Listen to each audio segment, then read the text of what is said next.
మేము ఇల్లీగల్గా కన్స్ట్రక్షన్ జరిగిన చర్చిల మీద కంప్లైంట్ చేస్తున్నాం. ఎన్ని చర్చిల మీద ఇస్తే ఎక్కడ యాక్షన్స్ తీసుకుంటున్నారు? ఏలూరులో అయితే ఆర్డర్స్ వచ్చినాయి చర్చ్ తీసేయమని, అది ఇంప్లిమెంట్ చేయట్లేదు. మరి ఇప్పుడు అధికారులు ఇల్లీగల్ పర్మిషన్ లేకుండా కట్టారు. జనావాసాల మధ్య ఇందిరమ్మ ఆవాస్ యోజన పథకం కింద ఇల్లు తీసుకుని చర్చి కట్టేశాడు. అంటే ప్రభుత్వం డబ్బులు తీసుకుని ఇంటికి అది చర్చిగా మార్చేసాడు. అది చర్చిగా వాడుకుంటున్నారా లేదా చర్చ్ కింద పెట్టారు? పూర్తిగా చర్చిని అసలు రిజిస్టర్ అయిందా? చర్చ్ అని పేరు రిజిస్టర్ అయిందా? బయట బోర్డు పెట్టేసాడు, లోపల హాలు బలిపేట అన్ని పెట్టేశాడు. ఓకే అండి, ప్రార్థన చేసుకోవడానికి ఏముంది, చేసుకునేవ్వండి, తప్పేముంది. కొన్ని ఇల్లే పని పైన గుడిసి చేసుకుని మా దేవుడిని ఏదో ఆరాధించుకున్నాం. పైన గుడిసి కాదు, మొత్తం ఇల్లే చర్చ చేశాడు. కొన్ని ఇల్లు చర్చ చేసి అంటే గవర్నమెంట్ దృష్టిలో అది ఇల్లు, ఇంటికి అప్లై చేశాడు, డబ్బులు తీసుకున్నాడు. ఆ డబ్బులు ఎవరై? మాలాంటి వాళ్ళు మీలాంటి వాళ్ళు ట్యాక్స్ కట్టిన, గవర్నమెంట్ ఇచ్చింది, జనం కట్టిన ట్యాక్స్ తో చర్చ కట్టుకున్నాడు. ఇల్లు అని చెప్పి మోసం చేశాడు. అసలు ఇళ్ల మధ్యలో ఆవాసాల మధ్య చర్చ కట్టకూడదు, ఇదొక క్రైమ్. 2 రకాల క్రైమ్స్ చేశాడు. ఇది మూసేయమని ఆర్డర్స్ వచ్చినాయి, అది ఇంప్లిమెంట్ చేయట్లేదు అధికారులు. ఓకే, మరి ప్రభుత్వం అంటే ఇప్పుడు మనం దేవాలయాలు కానీ చర్చిలు కానీ ఎక్కడెక్కడ కట్టుకోవచ్చండి? అంటే దానికి ప్రత్యేకంగా ఎక్కడైనా కట్టుకోవచ్చు. దానికి సెపరేట్గా రూల్స్ ఉన్నాయి. ప్రార్థనా మందిరాలు నిర్మాణం జరగాలి అని అంటే కొన్ని నియమాలు ఉన్నాయి. ఆ నియమాలు ఏ చర్చి కూడా ఫాలో అవట్లా. ఇప్పుడున్న చర్చిల్లో 99.99% చర్చిలకి అనుమతులు అన్నీ కూడా అక్రమంగా కట్టినాయి. ఓకే, కాకపోతే దాని మీద దృష్టి పెట్టి ఫైట్ చేస్తే దాని మీద చర్యలు తీసుకోవచ్చు. ఇప్పుడు మన సామాజికంగా ఏంటంటే అండి, ఇప్పుడు ఎవరైనా ఎక్కడైనా ఏదో ఆరాధించుకునే అవకాశం ఉంది, ఏ దేవునైనా ఆరాధించుకోవచ్చు. సో వాళ్ళు క్రైస్తవులు యేసుక్రీస్తుని ఆరాధించుకుంటున్నారు, నేను శివుడిని ఆరాధించుకుంటాను, మీరు రాముడిని ఆరాధించుకుంటారు.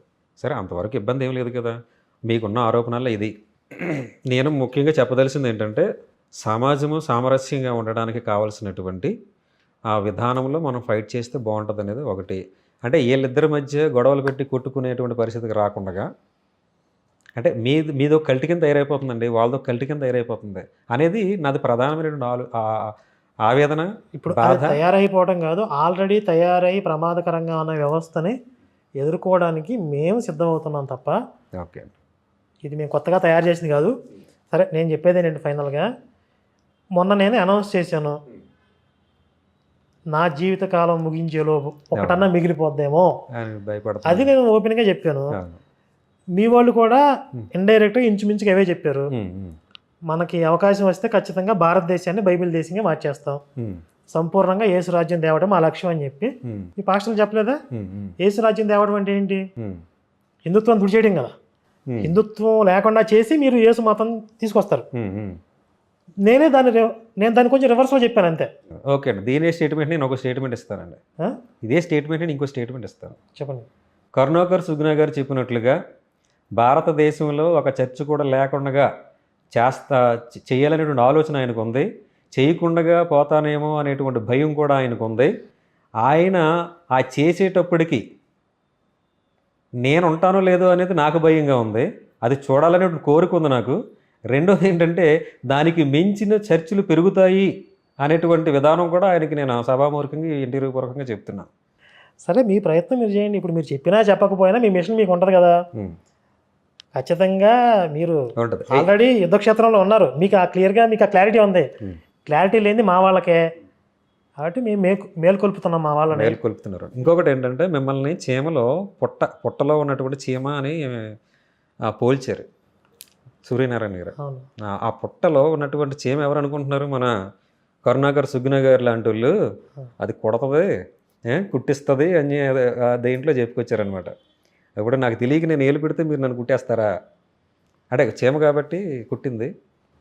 అంటే ఆ చీమకున్నటువంటి ఆ ప్రతిఘటించే స్వభావం మీలో ఉంది. మనుషులకు కూడా, అంటే హిందువులకు కూడా ఉండాలి అనేది అక్కడ ఆయన చెప్పింది. ఆయన చెప్పినట్టు. లేకపోతే ఇప్పుడు చీమలు కుట్టే స్వభావం లేకపోతే పుట్టలన్నింటినీ ధ్వంసం చేసేస్తారు, ప్రతి జీవిని నాశనం చేసేస్తుంది. పుట్టలో ఏలు పెడితే కొడతదని భయం ఉంటేనే కదా వాడి జోలికి పోరు. అంటే హిందువుల జోలికి వెళ్తే వీళ్ళు తిరగబడరు అనే భావన ఉండబట్టే ఇన్ని రోజులు మీరు హిందుత్వం మీద పడ్డారు. ఇప్పుడు తిరగబడుతున్నారు. అంటే పొట్టలో ఏలు పెడితే కొడుతున్నారు హిందువులు అనే భయం వస్తే హిందువుల జోలికి రాకుండా ఉంటారు. ఆ భయం ఖచ్చితంగా వస్తుంది, దరిదాపుల్లోనే వస్తుంది. అది ఏదో సినిమాలో ప్రాబ్లం ఏంటంటే, నీకు భయం లేకపోవడం అంటాడు పవన్ కళ్యాణ్. ఇక నుంచి నీకు భయాన్ని టన్నుల్లో పరిచయం చేస్తానంటాడు. అలాగే మీ పాస్టర్లందరికీ భయం లేకుండా పోయింది, హిందువులన్నా హిందుత్వం అన్నా. ఆ భయం అనేది కొన్ని టన్నుల్లో తీసుకురావాల్సిన అవసరం ఉంది. నాకైతే నా జీవిత ఆశయం, జీవిత లక్ష్యం, గమ్యం అంతా కూడా ఉమ్, హిందుత్వం కోసం పనిచేయటం, ఉమ్, ఈ మత మార్పిడి ముఠాలని, మాఫియాలని పూర్తిగా సర్వనాశనం చేయటం. ఓకే. ఇందులోనే నాకు కిక్ ఉంటుంది. ఉమ్. అవసరమైతే మళ్ళీ మళ్ళీ దీనికోసమే పుడతా. నేను సభామూర్ఖం మీకు ఇంకో చెప్పేది ఏంటంటే, ఎక్కడైతే అన్యాయం జరుగుతుందో చర్చిల్లో, దొంగ సాక్ష్యాలు ఎక్కడైతే ఉన్నాయో, దొంగ ప్రలోభాలు పెట్టి ఎక్కడైతే మత మార్పులు చేస్తున్నారో, ఎక్కడైతే జనాల్ని మభ్యపెట్టి ఆలోచనలకి భయపెట్టి ఎంతమంది అయితే ధనార్జన చేస్తూ ఉన్నారో, ఏమండి, వీళ్ళందరినీ మట్టి పెట్టాలని నేను కోరుకుంటున్నాను. అలాగనే భారతదేశంలో ఎంతోమంది క్రైస్తవులు నిజాయితీగా పరమతం పట్ల ద్వేషం లేకుండా మర్యాద, గౌరవం కలిగి ఉన్నటువంటి ఎంతోమంది సేవకులు ఉన్నారు. అలే భావజాలం కలిగినటువంటి ఎంతోమంది క్రైస్తవులు ఉన్నారు. వాళ్ళందరితో కూడా మీరు కలిసి పనిచేయాలనేటువంటిది ఆలోచన. వారందరూ మీ సోదరులుగా, భారతీయులుగా మీరు స్వీకరించి, అలాంటి భావజాలాల్లో ఉన్నటువంటి వారిని మీరు స్వీకరించాలనేటువంటిది నా కోరిక. ఇదిగో మాఫియా అన్నారు చూసారా, ఆ మాఫియాని ఖచ్చితంగా మీరు నేను బ్రతుకుండగా మీరు నాశనం చేయాలి. నేను ప్రశ్నిస్తాను. లేకపోతే ఎవరు ప్రశ్నించకపోయినా నేను ప్రశ్నించేవాడిగా మీ పక్షంగా నేను ఉంటాను. వాళ్ళ సంగతి ఏమైంది, వీళ్ళ సంగతి ఏమైంది, మిమ్మల్ని నేను పొడుస్తూ ఉంటాను. అది ఎక్కడ నా అన్యాయం జరిగినా మేము ప్రతిఘటించడానికి మేము రెడీగా ఉన్నాం. అది మాలోనైనా, మీలోనైనా, ఎవరిలోనైనా. మీరు కూడా అదే ధోరణిలో కలిగి మాతో కలిసి ఇప్పుడు ఇన్ని పనిచేయాలి. వీడియోలు చూపించే కదా, మేము ప్రతిఘటించండి, మేము పోరాడండి. పాస్టర్లు మాట్లాడారు, వీడియోలు ప్లే చేశాను కదా. మీరు కనీసం ఆ పాస్టర్లకు ఫోన్ చేసి, షాలిమరాజ్ గడికి ఫోన్ చేసి, నువ్వు ఇలా మాట్లాడడం వల్ల శివశక్తి లాంటి సంస్థలు ఈ క్రైస్తవాన్ని చెడుగా చూపిస్తున్నాయి, క్రైస్తవాన్ని ఒక బూచిగా చూపిస్తున్నాయి, నీ వల్ల క్రైస్తవాన్ని నష్టం జరుగుతుంది, అట్లీస్ట్ ఆ రెస్పాన్సిబిలిటీతో మీరు మాట్లాడొచ్చు కదా. నేను మాట్లాడతానండి. మీరు మాట్లాడి నేను తీసుకుని ఎవరితో మాట్లాడానో ఫోన్ లిఫ్ట్ చేసి మాట్లాడితే అవి కాలింగ్ రికార్డ్ మీకు పెడతాను. వినండి, నాకు పంపించండి, టెలికాస్ట్ చేద్దాం చూపించండి. ఖచ్చితంగా. నేను కూడా సమాజ శక్తి అనేటువంటి ఛానల్ ద్వారా నేను ప్రతిఘటించాలనుకుంటున్నాను. ఒకటి క్రైస్తవుల మీద, అలాగనే నాకు మీ ద్వారా ఏదైనా నాకు తప్పు అనిపిస్తే మీ మీద ర్యాండమ్గా పడి చేద్దాం. సమాజ శక్తి, సమాజ సామూహిక శక్తి అనేటువంటి ఆలోచనతో నేను వెళ్ళాలనేటువంటి ఆలోచన ఉన్నాను. రెండింటి మీద ఫైట్ చేద్దాం. తప్పకుండా.